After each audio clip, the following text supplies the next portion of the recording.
Hello everyone and welcome back to Ignite, where we discuss hot topics from our campus. We're your hosts, Matthew Taylor.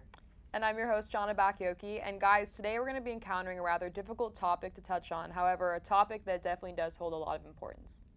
Yes, today we're touching on the topic of grief and loss, and we're having two very special guests share their own experience and shed some light on helpful advice for how to deal with it and help friends who are going through it as well. We think that there are a lot of different valuable lessons to be learned from a conversation that we're about to have here. And so we're excited to have two very important guests with us today. We have Sarah and we have Austin. If you guys want to share your major, some fun facts about yourselves, we'd love to hear it. Facts. Go right ahead. Oh man, fun facts. Okay, well, I'm Sarah Manuel. I'm an advertising major out of the SJC. I'm a senior this year, so that's also very terrifying and very exciting at the same time. Fun fact. My mind always goes blank when I do a fun fact. Same. Oh, I lived in Guyana, South America for like 5-ish years of my life. That is Ooh, very fun. that is fun. That is a fun fact. Yeah, I guess. Again, I'm Austin Rotinsulu. I'm a bio pre-med major. I'm a junior. And fun fact about me, I'm from Colorado, Denver, Colorado. Is that fun? Sure. It can Fun be facts, fun. guys. That's fun Fun as yours. facts. Broncos fan, so yeah. So Well. to kind of just dive straight into conversation, we have a lot of questions for you guys here today, but kind of to just jumpstart the conversation, if you guys want to share your own individual stories, we would be honored to hear them. You wanna go for it? Sure, I can go first. Let me take a quick drink real quick. Yeah, so talking about grief, my story kind of starts in my freshman year at Southern, which was the year 2019 to 2020. And that year was going very well. And then, of course, March hit of 2020, and everyone got sent home, and it was COVID. And I was kind of stoked because I was like, yes, I got to go home and just like have a good time. But then 2 months later, while I was home, my mom had been feeling very sick, and then she'd been going to the hospital to see like what's going on. And she told me that she had been diagnosed with stage 4 lung cancer. Well, actually, when she first told me, she just told me she had cancer, and we weren't sure what it was yet. They said that they had found some cysts in her lungs, breast, and a small one in her brain. And so we weren't sure like how bad it was, but considering it was like already spread, we knew it was gonna be pretty bad. But still, we kind of had a lot of hope, just because throughout my whole life, I never had really experienced death or like experienced like cancer or any sickness like this close in my life.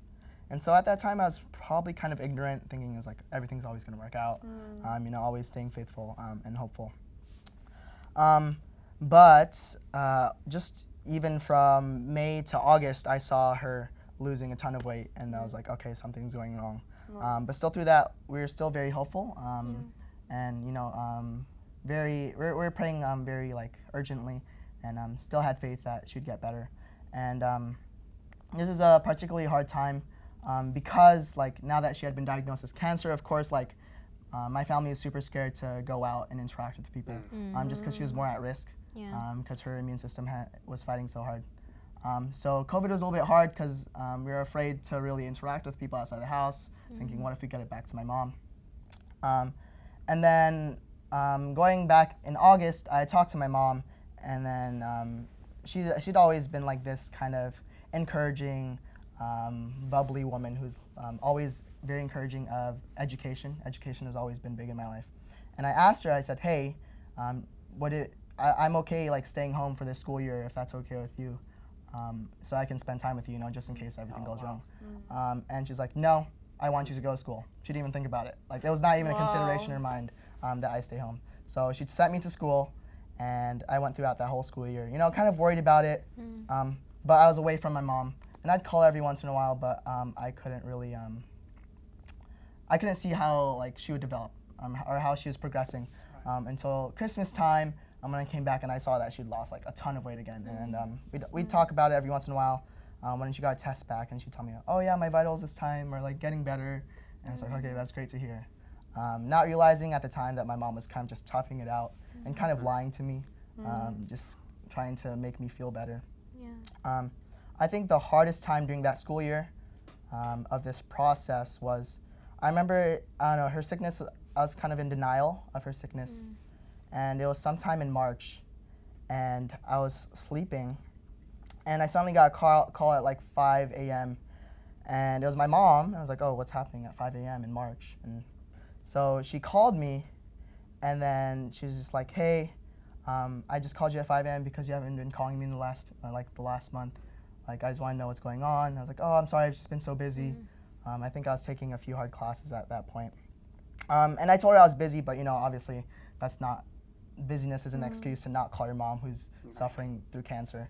And I don't know, it was just, I think that was the most painful phone call I've ever had in my life.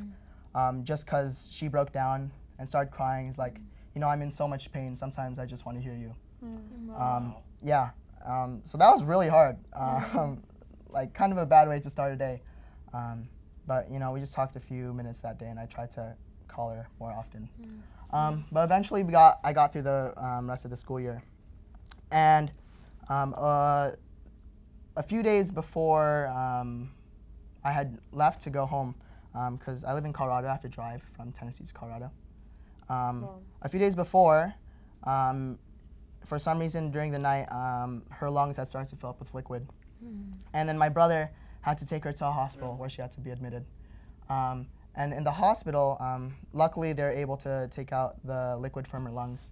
And on the way home, this had happened I think Friday, and I was leaving on Sunday. And on the way home, like all I could think of was like, I need to get home because I don't know if my mom's gonna make it by the time I get home. Wow. That was the day I was driving home was Mother's Day. Wow. And then so luckily I did make it home and was able to go to the hospital. So I went home, dropped my stuff at home, and then went to the hospital right after. And talked to my mom. She was responsive, praise God. And she was like talking. And from what the doctors were saying and like from what she was saying, it looked like she's gonna get released from the hospital within the next few days. And so that was like a good sign. At this point too, I was heavily considering becoming a student missionary. I'd already committed to going to Palau, but just seeing her in this state, I knew that like, okay, I needed to stay home. So I got home on Sunday, and then on Tuesday night, I'd been debating whether I wanted to stay home and be with my mom or to be an SM. And so on Tuesday night was when I like made the for sure decision, I'm staying home for this semester. No matter what she says, I'm gonna stay home. And so I went to sleep that night knowing that in the following morning I was gonna go to the hospital and tell her the decision that I had made. But at 6 a.m., I just guess phone calls at 5 and 6 a.m. are just never a good thing or something. But 6 a.m. Wednesday morning, my dad calls me and says, okay, Mama's unresponsive, come to the hospital, say your goodbyes. I was like, whoa, what? Like literally just a few days ago, I thought she was gonna go home. She's gonna have at least a few more months, and I was gonna be able to spend more time with her. But before I could do that, like my dad just called me. He's like, yeah, that's not happening. So I went to the hospital that day, and my brother who lives in California, we flew him out that day on a flight. It was like a 4-hour flight, and we weren't sure if he was gonna make it in time before my mom had like finally passed away. But luckily, I was able to go to the airport and bring him to the hospital, and the whole family was able to be there in her last moments. And like even though she was unresponsive for about 12 hours, that morning the doctors gave her like 3 or 4 hours to live, just because they put her on palliative care. And so they gave her like 4 hours, but she like powered through for 12, that all of like the whole family could be there. Even though she wasn't responsive, I like to think that like she still powered it through just so that we could all be together. And that was the day my mom died. A week later, or 2 weeks later, we buried her, and because of that, I had really no reason to stay home anymore. So I was a missionary last year in Palau. So that's kind of my story. And I have to say, I think I speak on behalf of all of us. Like, one, we're also sorry for your loss, but two, you're so strong. And conversations like that are some of the hardest ones to have. I know that my conversations, at least one of my last ones, with my grandma before she passed, like, that's a moment that you never want to go back to and relive, but also there's so much weight in those last moments, but you don't know how much weight those last moments hold, which makes it that much more difficult. So like, I'm so sorry. It's something I had to go through, but we're here now, and that's what matters. So. And we're gonna trace back and ask some questions, but Sarah, if you wanna. Yeah, my story, I guess, starts in 2017. I remember like getting ready for school, and I was like putting on my uniform, and then my mom like comes rushing in the house, and she's like bawling, and then the president of, because I lived at like a boarding school, and like the president of the school like came behind her, and I was like, why is this man in our house? You know, but I wasn't thinking too much of it. And then he was like, okay, like, you're skipping school today. Like, my mom was like, could not speak because she was like crying so much. And he was telling me like, get dressed, like we're going to the hospital, blah, blah, blah. I don't really remember like much of it. And I was like, okay. And he like told me that my dad had been in a car accident. And so I just thought like, you know, he was knocked unconscious and he was just chilling in the hospital bed. And so I was like, okay, like we're chilling, right? So me and my little brother, we go into the car, and the president's driving me and my mom and my brother to the hospital, and we pass the crash site. And like, I just remember like seeing the car, and it was like totaled. And once I saw that, I started bawling. My brother started like, he like lost it. And on the way to the hospital, I just remember like praying my hardest like I've ever prayed in my entire life. And so we get to the hospital, and he's like on a stretcher, and his like he has like the neck brace. And I like remember some church members were there, and they were like hugging me and like my brother, and I just remember like being in a daze because I was like, what is happening? And we lived in a small town, so they decided that the hospital there wasn't like equipped enough to deal with his condition, so they airlifted him to a bigger hospital, which was Memphis. And so we had to drive there while he was being airlifted, and it was like a 2-hour drive. So just the entire way there, it was just like pure agony. So we get there, and like my sister's here at Southern, and it's a 4-hour drive. So like her boyfriend like had to, like they ditched class, they drove over the 4 hours. And anyway, so we were like in the hospital, and a couple of our friends were also there with us in the waiting room. I don't remember how long we were there for, but I just remember like my mom came in because she was like talking to the doctors, and she was like, yeah, you guys like need to say your goodbyes. And I was like, oh God, like I don't want to, you know. Sorry. I'm gonna drink water. Yeah, girl, take your time.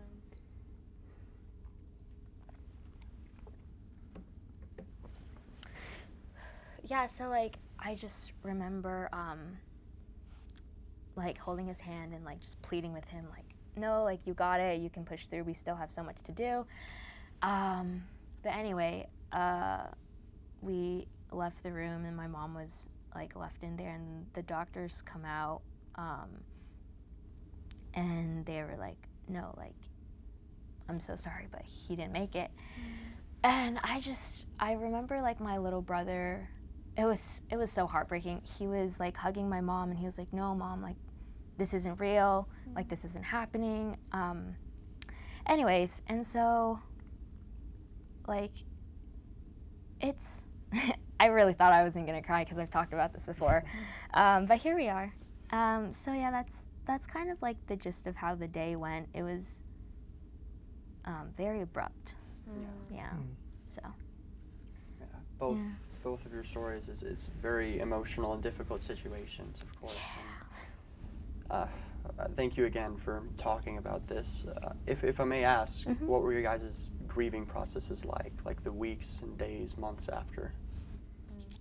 I think for me, I just remember like the weeks after was figuring out the funeral, and no one talks about like what a pain a funeral is. It's just like the expenses. It's so expensive. And like just the stress of like which company are we gonna go to, where are we gonna bury her, how are we gonna get her tombstone done, who's gonna speak at her funeral service, who's gonna do this and this and this, and like trying to do that like within a matter of a week. Yeah. It's like it's You're kind on of the headspace for that. Yeah, it's so annoying because like you're grieving for this week. Your grieving process has to be paused. Yeah. Just because you have to be stressed for a week. And so it was really annoying Yeah. before the funeral service, having to deal with that. But after that, I feel like I was able to kind of like kickstart my grieving process. I think for me, which was, I think, well, everyone's grieving processes are going to be really different. Yeah. But for me, because I had seen my mom kind of progressively get worse over the year, by the time she did pass away, she was just in like so much pain that I just wanted her to be out of the pain. Yeah.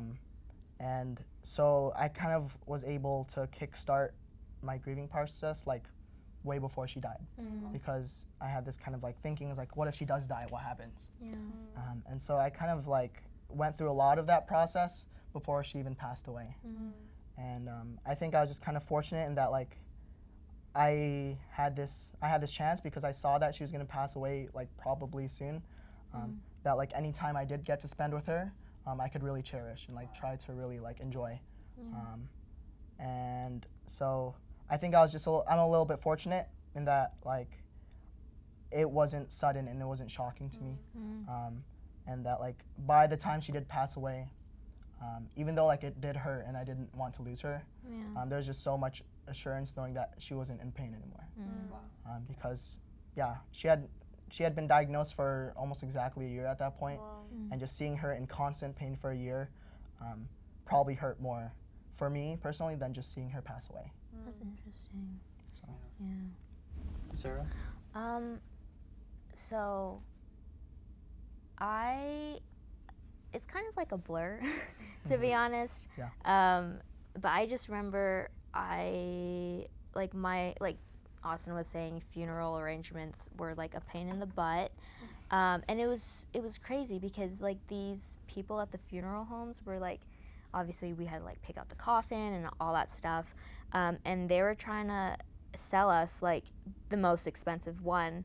And like my mom got so angry because she was like, why are you guys doing this? You know, like this is just really disrespectful. It's manipulating your No, pain. literally. And I was like, you can't just put your sales, like that's a weird sales position to be in, I guess, because like you want to make the sale, but like the person is like grieving. You're capitalizing on somebody's No, pain. yeah, It's literally. horrible. So I thought that was really interesting.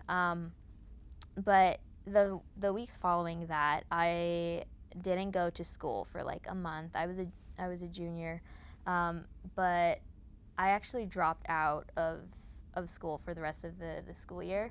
And so I was just at home. I really don't remember what like happened next, but I did write a lot. I think that like those couple months I was just typing away, and so yeah. And like what you were saying, how people don't really know how to like handle a person who's like grieving. I think that's really fair, because honestly, everyone's grieving process is so different that even I wouldn't know like how to help you, because our situations are different and stuff like that. So it's really just, I don't know, gauging the situation, which is incredibly difficult, and you could be so wrong. You have to be very intuitive. Yeah. I would say like I did have a really good support group. A bunch of my family like obviously flew in, and it was interesting though, because like yeah, there were people who really did understand, and I know that they like had the best intentions for me, but one person was like, oh, like you shouldn't be like crying so much because you need to be strong for your mom. Wow. And I was like, I don't think that's right. no, yeah, and like I know like they had the best intentions and everything, but I was like, that's not something that you say. And so I did like communicate that, but it was just like stuff like that where like yeah, overall everyone was like super supportive and stuff, so that was really nice. Just a quick aside to like some things you shouldn't say. Yes. Yeah, please. So the day that I was in the hospital with my mom, the pastor came in, and of course he's like trying to do his best. And he's, Yeah. like, he's praying over my mom. And he's like, God, I know you can do a miracle and like completely heal her. So if it's your will, like do that. And I was like, yeah, I know that God can do that miracle, but that's not really what I want at this point. Like she's been. I don't want any recovery unless it's a complete recovery, because she had just been in so much pain that it's better for her to like pass away than to keep going through that pain. Yeah. And so I remember like praying with her. I was like, I know this guy has good intentions, but that was not the right thing. Yeah. just because, yeah, I don't know, I feel like it made me angry because I knew how much pain that she was going through, and like any partial recovery wouldn't have been enough. Yeah. Yeah. I do remember like thinking about that because I was praying like that my dad gets through it, but then I was also like, if he does make it, like he's gonna be paralyzed from like the neck down. And my dad was very active. Like he was always running around and like building stuff and like fixing stuff, and like he was just like the hardest worker that I ever knew. So I was like, would he be living his life to the fullest? Yeah. And I was like, that's like, it's selfish of me to want him to survive.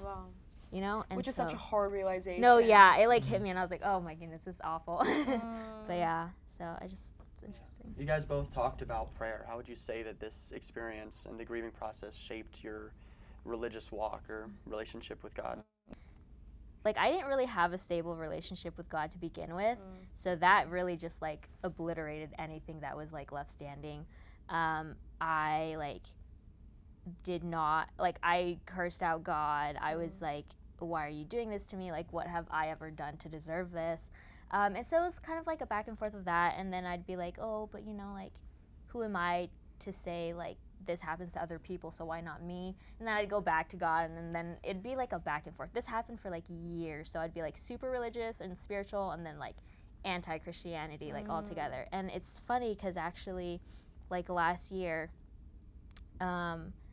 was the time that I was like, you know what, I think I do believe in God, because I was really at the point of like being an atheist. Understandably so. No, yeah, like I was like questioning everything, and so it was just a really interesting experience, because it really wasn't like, I hate you, okay, we're good. It was like, yeah. So, what about you? I think right after it happened, I was hurt, and I did not really keep up my relationship with God, especially like in that first stretch. But then I think just as the days went on, I just kind of had that realization. I was like, oh, I really need to lean in on God, because that's what's going to help me. I can't say that like I was, you know, my relationship with God was like amazing, like right when my mom passed away, and like it stayed up that way. I think it kind of broke for a little bit, and then like just from the process of grieving and like realizing that God was there for me, and He had never left me, it kind of just grew again from there. Yeah.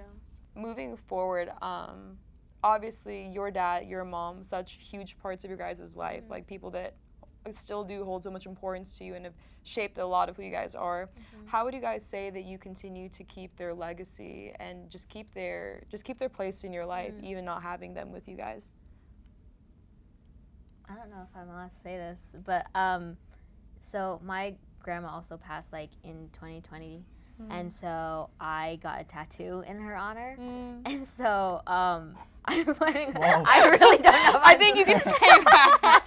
You're good. So I'm planning on getting one that like is kind of like in memory of my dad. I don't know what it is yet, but I'm planning on it. And I just think like, because he was such a happy person, like super, like he really did not take life seriously.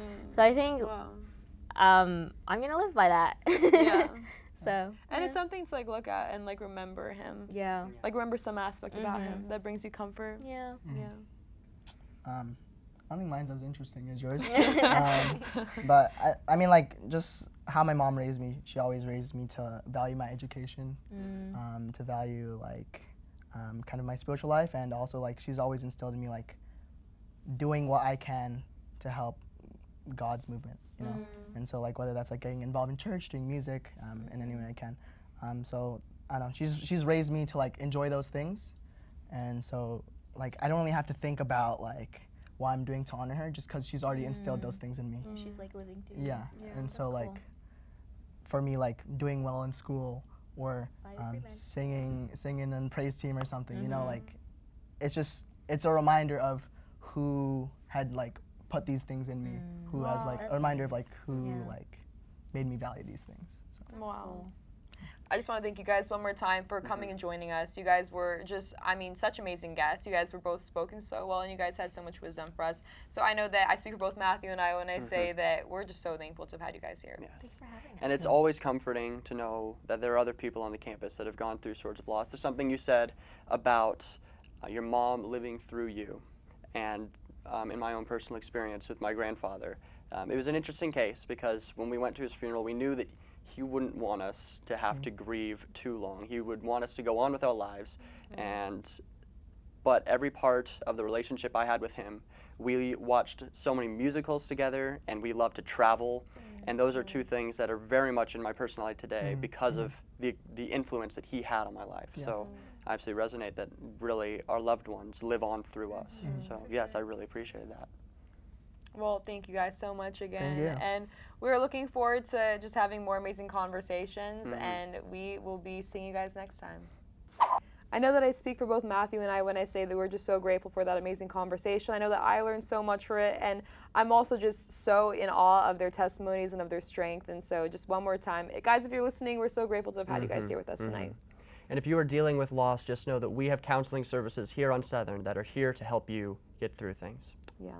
If you guys want more of our content, we are on YouTube and we are on Instagram, so please follow us for more there, and we will see you guys next time. Bye-bye.